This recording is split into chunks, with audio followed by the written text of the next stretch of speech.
Olá pessoal, tudo bom? NAC, né? NAC, a N-acetilcisteína, é um dos melhores antioxidantes que tem, né? Então ele oferece, a N-acetilcisteína oferece a cisteína, né, para a glutationa. A glutationa é um mecanismo que faz a limpeza das nossas células, é o principal antioxidante intracelular. Tá? Então ela é a junção de cisteína, glicina e glutamato. Tá? Então, ele é fundamental. Se a gente dá uma olhada aqui, só no PubMed, o site de pesquisa médico mundial, onde concentra grande parte das pesquisas médicas, olhando assim, tem 26.600 artigos publicados sobre a N-acetilcisteína. É um volume impressionante.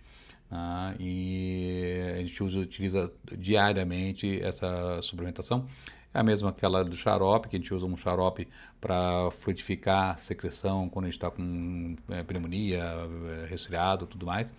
Mas ele é um dos potentes antioxidantes. Ele então é um desengripante de dentro da célula. Então é fundamental essa suplementação. Tá? Tem em pesquisas, como está falando no próximo artigo, tem alguns métodos que ainda não estão liberados para uso rotineiro, que é a N-acetilcisteína amida, NACA. Né? Espero que em alguns anos aí a gente já tenha essa formulação e que ela tenha uma penetração melhor dentro das células. Tá? Mas de qualquer forma, a N-acetilcisteína é fundamental e vale a pena. E o risco praticamente não existe. Né? E é utilizado a medicação, por exemplo, quando a gente tem intoxicação por paracetamol, né, que a gente sabe que o paracetamol intoxica o fígado dos pacientes e leva à morte.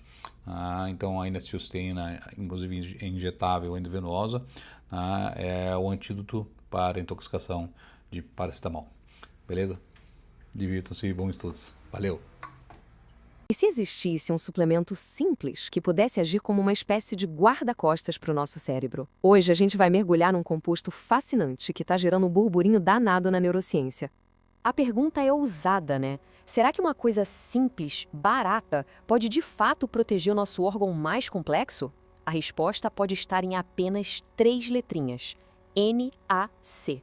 Bora descobrir o que isso significa.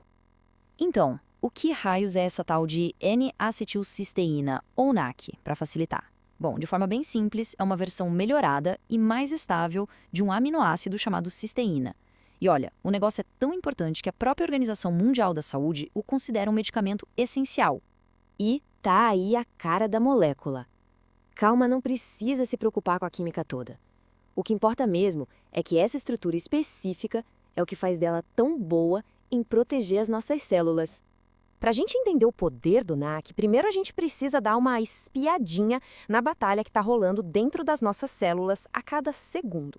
Pensa assim, de um lado tem o estresse oxidativo. É como se fosse uma ferrugem celular. São umas moléculas bem estáveis que saem por aí danificando tudo que vem pela frente. Do outro lado, a gente tem o nosso sistema de defesa antioxidante, que é tipo o exército que neutraliza esses vilões. Manter esse equilíbrio é, literalmente, a chave para a saúde.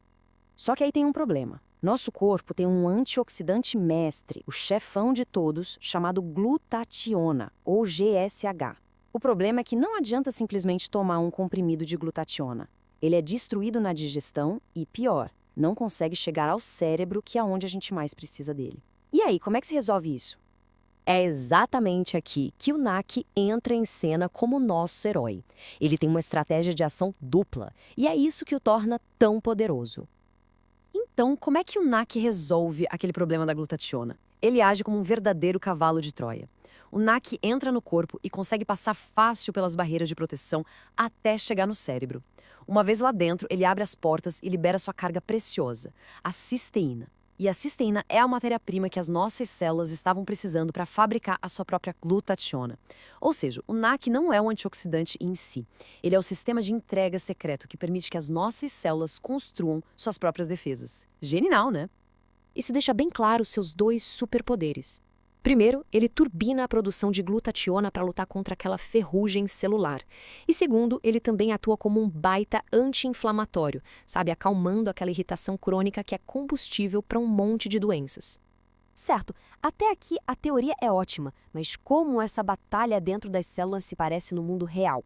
Vamos ver como isso se aplica a algumas das doenças cerebrais que mais metem medo. Primeiro, a doença de Parkinson. Basicamente, o que acontece na doença é a morte de neurônios que produzem dopamina. E um dos principais gatilhos para essa morte celular, exatamente o que a gente estava falando, o estresse oxidativo e a falha das mitocôndrias, que são as usinas de energia das nossas células. E é aí que o NAC poderia entrar. Estudos mostram que no cérebro de pacientes com Parkinson, os níveis de glutationa estão perigosamente baixos. O NAC pode ajudar a restaurar esses níveis, a proteger as mitocôndrias e a reduzir os danos que fazem certas proteínas, como a alfa-sinucleína, se agruparem de forma tóxica. Agora, vamos pular para a doença de Alzheimer. Aqui a história é um pouquinho diferente. O foco é em placas de uma proteína, chamada amiloide, e em emaranhados de outra, a tal.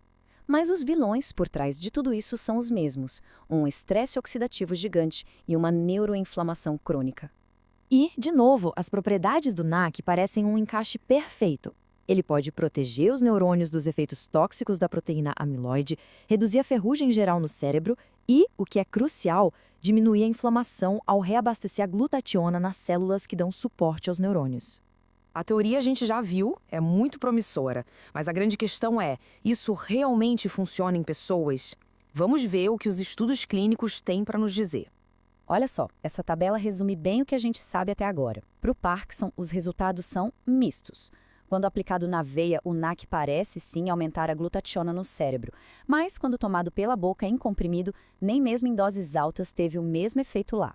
Isso mostra como é difícil fazer o composto chegar onde precisa.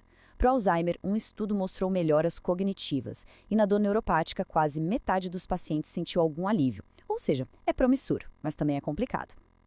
Então, qual é a conclusão disso tudo? Olha, os sinais são com certeza promissores.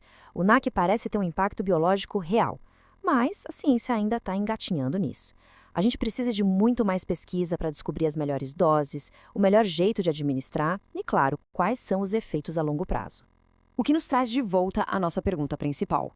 O NAC, pelo visto, não é uma cura milagrosa, mas a sua capacidade de combater o estresse oxidativo e a inflamação, que são inimigos em comum em tantas doenças do cérebro, o tornam um candidato incrivelmente promissor. A questão não é tanto se ele funciona, mas sim como a gente pode fazer ele funcionar da melhor maneira possível. E essa é uma pergunta que deixa um campo super aberto e empolgante para o futuro da neurologia.